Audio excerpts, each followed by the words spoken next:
Hello and welcome to my podcast, The Melancholy Guy Talks. And right now I'm talking about recovery, living with addiction. This is basically a podcast about my life, the melancholy guy, daring to be black, open, and free.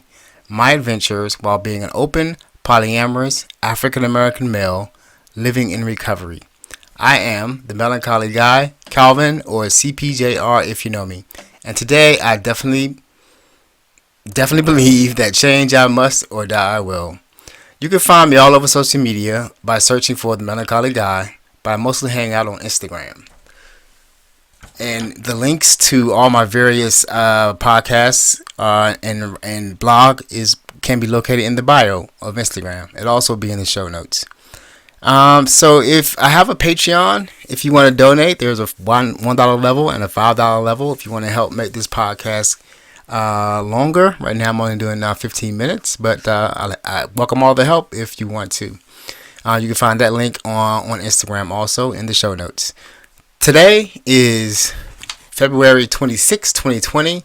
I'm now 39 days into my, recovery, and I haven't found a reason to return to my drug of choice, and I'm feeling great about it. So, like I said, welcome to the podcast.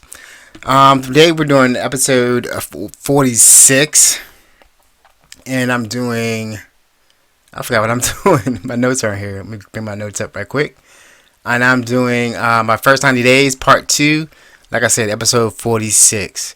So last week I started talking about the stages of recovery, and I said last week that I'm in my first 90 days, and that is the first stage, the early days or the first 90 days. Then you get to early recovery, and then you get to maintaining recovery. And right now, since you all know, I just said I'm on day 39, so I'm still in early recovery, and it's important it's like the foundation of what you're trying to do. I guess still some people may think that, my drug of choice was crack cocaine, so I may still be having some symptoms, some withdrawal symptoms, which I noticed some withdrawal symptoms like in the first 2 weeks. After that, it's just a bit of irritability.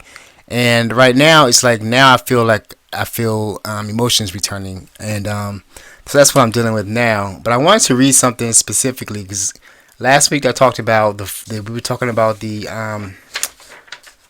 different parts of the first 90 days, and I had them listed right here, and I lost the sheet already. That's interesting. Oh, the 14 steps for a successful 90 days. And we talked about the first step, create and maintain, or create and keep a daily schedule. And I talked about how I am doing that with certain things I do throughout the day to keep myself focused on my recovery. I also talked about what meetings were like the second. The second step is to make meetings a priority. And the third step is find a sponsor, a trusted mentor, or therapist. And the fourth step, I'm going to combine all three of these, 2, 3, and 4 into one for me. Continue seeing your doctor or therapist. Now, before I go into that, I'm also reading a book right now. It's by Russell Brand. It's called Recovery. And if you don't know, Russell Brand he used to be a comedian and he's an actor. He had some movies out. Comedian, actor. And he was like a fun guy. He was known to play these parts where he was played like a guy who was into like a lot of sex and drugs, and that was actually his real life. But he's now been like 14 days clean, 14 years clean. He's also a Buddhist, so I kind of identify with that type of guy, because not that I am a Buddhist or anything like that, but like I said before, I'm a spiritual agnostic. I don't particularly believe in a higher power or a deist or a deity or God per se, but I just don't know. But I believe in spirituality. I believe that we are all connected in somehow, and I kind of believe that God is all of us. We are creators of our reality together, and that manifests itself in love. So I believe that love is our God. In that if we all were to turn towards that, all the problems that we're having, would probably dissipate. If everybody acted out of love on a daily basis towards each other, a lot of these issues that we have would be gone. I don't see the need for anything above that myself, but that to me is very powerful. So that aligns with. So I can align Buddhism with that. Being present, staying in the now, and meditation as a practice, which I'm trying to incorporate into my recovery now. I'm trying to incorporate some guided meditation, so I can help with staying present in the moment and not because I'm dealing with anxiety while I'm coming off the substances. So being present in the moment and not worrying about things, as I start going through life without the use of substances is great. If I can just if I can get that practice well established. But I wanted to read. I'm reading his book, and in his book, he has a 5-point guide to the cycle of addiction. And I thought this was pretty relevant to what I'm getting ready to say next. But I'm going to read the 5-point guide to the cycle of addiction. It says it starts with pain. That's the first part, or the first point. Then you go into some pain. I should explain what pain is. The pain that we're talking about is the type of pain that you have in your life. Let's say some type of trauma you may have suffered when you were a child, or some issue that you just haven't really got over or dealt with any type of therapy. I'm still trying to delve into that. Like, why did I go into using substances so much from a young age? I know it was fun, but for me, it kind of helped me fit in. I always felt like I really didn't fit in, so using substances, getting high was my way to feel comfortable while I was, trying to fit in with friends, fit in school, family, all of that. I just really, for a long time, I believed I was an introvert and a loner type person. I really didn't need anybody, but really, I have to admit that I do, and that's something that I'm still to this day, at this age, still dealing with at this point. And I guess there's some issues. I'm going to need therapy at some point. I do know that I'm dealing with now. But right now, the way I'm dealing with it now is just holding on to the friends that I have and trying to open myself up to tribe and more friends, and doing that by being the true person that I am. Somebody who's dealing with an addiction, who's in recovery, and a polyamorous fun guy. So that's why I'm dealing with that now. So it starts out with pain, and then the second point is you use an addictive agent like alcohol, food, sex, work, dependent relationships to soothe and distract. So it starts with pain, then you use something to get rid of that pain, something to hide that pain or mask that pain. And then the third point is temporary anesthesia or distraction. So that you don't pay attention to that pain. But then you have to deal with number 4, the consequences. So basically, we all know that if you drink, your body doesn't want that drink. If you smoke, your body doesn't really want the smoke. You know what I'm saying? You're doing damage to your physical health by doing most substances, be it alcohol, drugs, smoking, taking pills, smoking cocaine. Everything does some damage to your body. So there are some consequences to everything, be it legal or illegal. So there are consequences. And then the more you do it, the more you're not dealing with your pain, the more you're using substances, the more consequences you're going to have to deal with. And then we go down to the final point is shame and guilt, leading to pain or low self-esteem. So you see in the end, it says pain again. So it starts with pain and ends with pain. It's just a cycle that keeps going unless you actually deal with the beginning, which is dealing with that first pain that you have.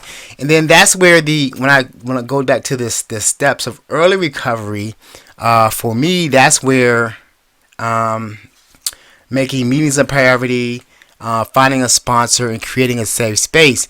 And underneath that, in the third step, it says like the goal should be to find and maintain a relationship with a key person you trust and can depend on.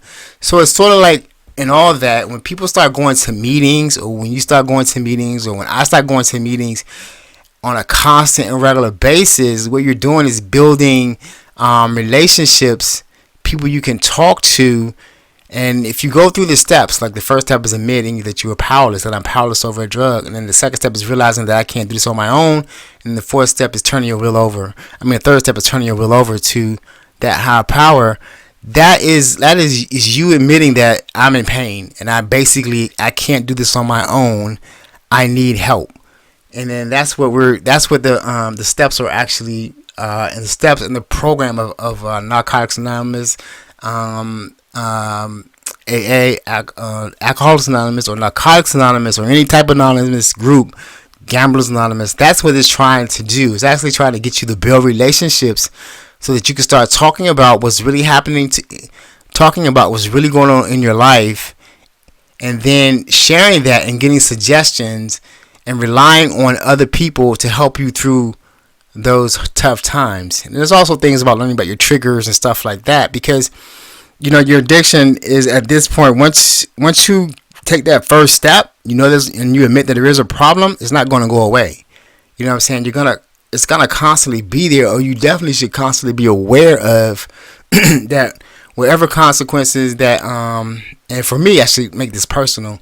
Whatever consequences that arose from me living how I've lived for up to this point aren't going to just disappear. They're not going to just go away. They're going to still be there. I still have to do this. I still have to work with those problems on a daily basis. But I do that now, or I have to do that now, by relying on other people. That's establishing healthy relationships with healthy people, reliable people, and then people that I can, trust with my help, with my health. People I can trust with my money, that need to hold my money, because that's the big trigger for me. I have to trust those people to do that, and they need to be healthy people. People who have some type of relationship with, recovery or the steps or something like that, because then you can get into the problem of codependency, which is something that I've gotten into a lot by just not being totally upfront with people when I get in a relationship with them, and then I'm relying on them to help me out with these issues, and they don't have any idea how to, or any idea or any ability to understand exactly what it is that what's happening. And all they're saying is, they're upset, and they're like, get help, go get help, and I can't really, at that time, I couldn't really say what type of help I needed. It didn't make any sense to me. It's only starting to make sense to me now, exactly what I have to do, what I need to do in order to get in recovery and then maintain my recovery, So that's it for the day. I think I'm gonna leave that there today. We talked about basically what the purpose of meetings is to like help you to actually it's just help you to get into a community that's healthy and going to help you maintain your recovery or your sobriety or whatever it is that you need to help. So that's it. I think I'm almost out of time. Like I said, I only have 15 minutes. Thank you for listening. If you did listen, I'd like to take a moment for a moment for the still suffering addict out there, and just say that if you found this podcast and you're listening to it, you could get help. Please get help. I know you're going through hell right now, and it doesn't seem like you can make it on your own, but you can't. Just reach out to somebody, and get the help that you need. And with that, I want to close it out. Always remember to love and respect yourself first. And all these things will be added. And all these things will take care of itself. Thanks for listening, and I'll see you next week. Peace and namaste.